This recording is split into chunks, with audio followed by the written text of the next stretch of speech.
ये ऑफर अगर कोई भारत का दुश्मन देश आज भारत को दे रहा होता तो हम सभी लोगों को एज ए इंडियन शर्म से डूब मरना चाहिए था। ये इतनी ज्यादा बड़ी बात है। लेकिन क्या ऑफर है, आप अपने स्क्रीन पर खुद देख लीजिए।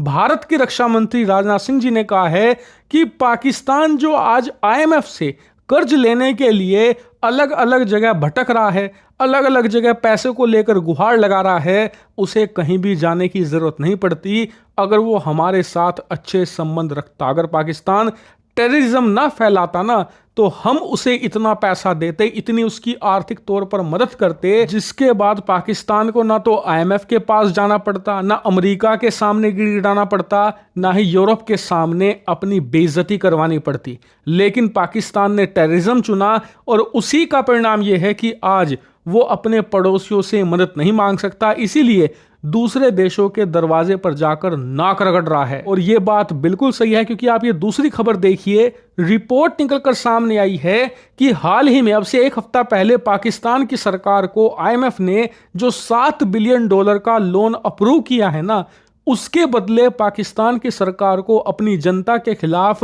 इतने भयंकर टैक्सेस लगाने पड़ेंगे, उसकी ऐसी कड़ी शर्तें माननी पड़ेगी जिसके बाद पाकिस्तान की जनता का तेल निकलने वाला है। इतना ही नहीं, पाकिस्तान के पॉलिटिशियंस का भी तेल निकलने जा रहा है, क्योंकि इसकी वजह से पाकिस्तान की सरकार को अपनी जो स्पेंडिंग है, अपने जो खर्चे हैं, कम करने पड़ेंगे। कितने कम?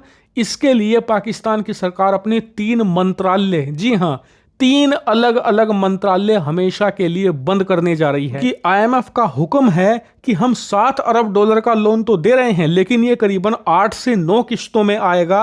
आने वाले 3-4 सालों में आपको किश्तों में हम देंगे, और किश्तें आपको तभी मिलेगी जब आप हमारी शर्तें मानेंगे। और आईएमएफ की शर्तें कैसी होती हैं आप जानते ही हैं। लिटरली जिस देश पर लागू होती हैं उस पर कहर बनकर बरसती हैं, खास करके वहां की जनता पर। और आप देखिएगा अब पाकिस्तान के अंदर आने वाले 6 महीनों में महंगाई क्या रिकॉर्ड तोड़ती हैं। खासकर कि पेट्रोल डीजल के दाम तो छप्पर फाड़ तरीके से बढ़ने जा रहे हैं, और इसका परिणाम भुगतेगी पाकिस्तान की जनता। इसीलिए कहा जा रहा है कि पाकिस्तान के लिए ये लोन लेना मुसीबत का निवारण नहीं है, बल्कि इससे भी बड़ी मुसीबत को आमंत्रण देना है। क्योंकि जनता पर जब इतना जबरदस्त दबाव पड़ेगा तो वो सड़कों पर उतरेंगे ही उतरेंगे। अब नहीं तो 6 महीने के बाद पाकिस्तान एक मैसिव प्रोटेस्ट देखेगा सरकार और सेना के खिलाफ। इसीलिए पाकिस्तान के इन जख्मों पर हमारे रक्षा मंत्री ने आज जो नमक रगड़ा है ना, ये यकीन मानिए उन्हें बहुत चुभेगा। क्योंकि पाकिस्तान में बात फैलेगी तो जरूर कि आपकी सारी संकटों का निवारण हो सकता था अगर आप भारत से संबंध अच्छे रखते। लेकिन आपका सवाल होगा कि रक्षा मंत्री के इस ऑफर के बाद क्या पाकिस्तान सुधर जाएगा? तो देखिए, पाकिस्तान सुधर सकता था अगर वहां पर सेना का राज नहीं होता। सेना हर चीज को पकड़ में रखती है, क्योंकि उन्हें पता है कि जब तक भारत विरोधी लहर उनके साथ है तब तक ही पाकिस्तान के लोग उन्हें समर्थन देते हैं, उन्हें असीमित छूट देते हैं।